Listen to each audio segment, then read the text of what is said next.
Adrien Quatennens, qu'est-ce qu'il faut faire? Depuis 15 jours, 3 semaines, parce que là on parle du carburant, mais il faut y ajouter le gaz, l'électricité demain, on assiste à un festival de trouvailles pour essayer de contenir le vase qui déborde. Et moi je m'étonne que personne ne pose la question de savoir finalement pourquoi les prix augmentent. Vous le savez, vous, pourquoi les prix augmentent? Est-ce qu'aujourd'hui, extraire du pétrole, en produire, ça coûte plus cher qu'il y a 3 mois? Non, absolument pas. C'est très simple. Hein, de la même manière, l'offre et la demande, vient de nous répondre Marc Toiti. L'offre et la demande, c'est-à-dire que précisément, on touche là au cœur de l'affaire, c'est que tout est organisé aujourd'hui sous le modèle du marché. Parfois d'ailleurs, Yves Calvi, avec de vraies absurdités. Sachez par exemple que si le prix de l'électricité doit augmenter prochainement, c'est pas parce qu'il y a les coûts de production qui augmentent, c'est parce que depuis qu'on a ouvert les marchés à la fameuse concurrence libre et non faussée, le prix de l'électricité est indexé sur le prix du gaz. Donc si le gaz augmente, l'électricité augmente avec. Et moi, je suis assez estomaqué de voir que dans ce festival d'idées, on parle en effet d'un chèque énergie ou de la fiscalité. Laissez-moi juste terminer.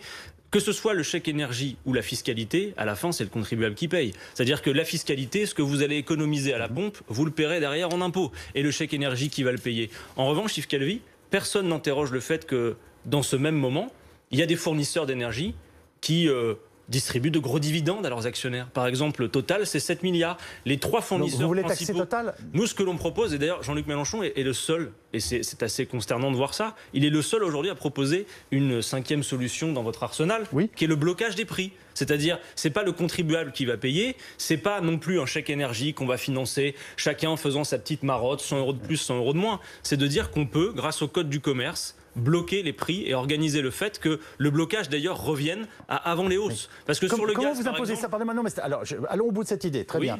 Comment vous imposez ça aux sociétés pétrolières? Très simplement, ça s'appelle le code du commerce et c'est l'État qui décide que les prix sont fixés. Il y a eu par le passé, vous savez, des lois sur le maximum. Jusque dans les années 80, on pouvait fixer les prix des produits de première nécessité. Et avec Jean-Luc Mélenchon, on le propose pour un certain nombre de produits d'ailleurs. C'est valable pour l'énergie, mais on a aussi fait la proposition sur la sécurité alimentaire. On a tous les jours des injonctions à manger 5 fruits et légumes par jour, sans se soucier de savoir si on peut... Mais en tout cas, ce que je veux vous dire, c'est que rien que cet exemple, Yves Calvi, notez que les 3 principaux fournisseurs d'énergie, à eux 3, dans le moment où nous, on se coupe les cheveux en 4 pour savoir comment on fait pour faire en sorte de diminuer la facture, ces 3 fournisseurs d'énergie viennent de distribuer 9 milliards d'euros à leurs actionnaires. Juste, si on avait taxé 10%, Yves Calvi, 10% c'est pas énorme, 10% des bénéfices de ces grandes sociétés, on aurait pu redistribuer 500 € à chacun des 3 millions de foyers qui utilisent le gaz. Pourquoi personne ne parle de blocage des prix ? Alors, c'est une bonne question. Je me tournerai vers vous dans quelques instants, Marc Toiti. Mais ce que je comptais vous dire, il y a 2 interpellations dont j'ai fait l'objet. D'abord, d'un mot sur la dette.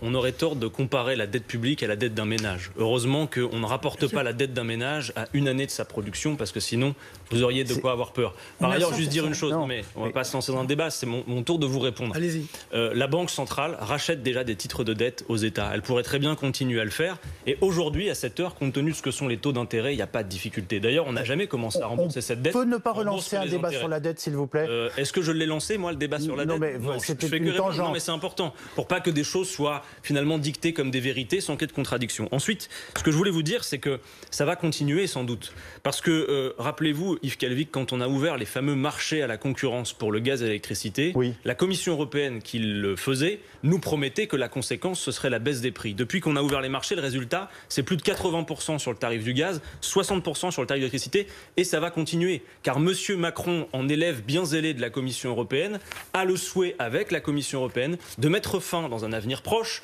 et en tout cas si jamais il devait être réélu, de mettre fin à ce qu'on appelle les tarifs réglementés de vente de l'énergie, qui permettent justement d'amortir les effets de marché. Ça veut dire ce que la Commission européenne souhaiterait, tenez-vous bien, ce sont des prix dynamiques, c'est-à-dire des prix pour le coup extrêmement volatiles, qui finalement pourraient varier à l'heure ou au jour. Ce qui fait que par exemple en Espagne, vous avez des consommateurs qui ont les yeux rivés sur les cours de l'énergie parce que leur facture en dépend intégralement. Ça n'est pas le modèle que nous voulons. Et juste d'un mot, parce que j'ai été interpellé sur le nucléaire, vous savez, je crois que ce débat mérite véritablement une hauteur de vue. On est là sur des choix qui nous engagent pour des générations.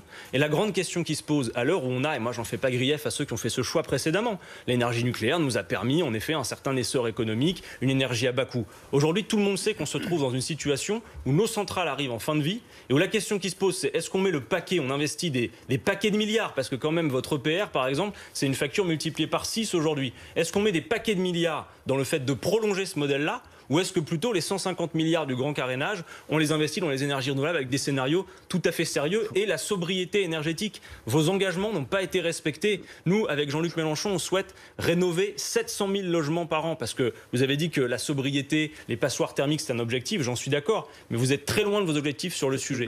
Donc la première des choses, c'est demander à M. Macron ce qu'il a l'intention de faire avec les projets de la Commission européenne en termes de dérégulation. Vous êtes les grands amis du marché et le marché en matière d'énergie nous emmène droit dans le mur. Merci d'essayer de faire une réponse la plus brève possible.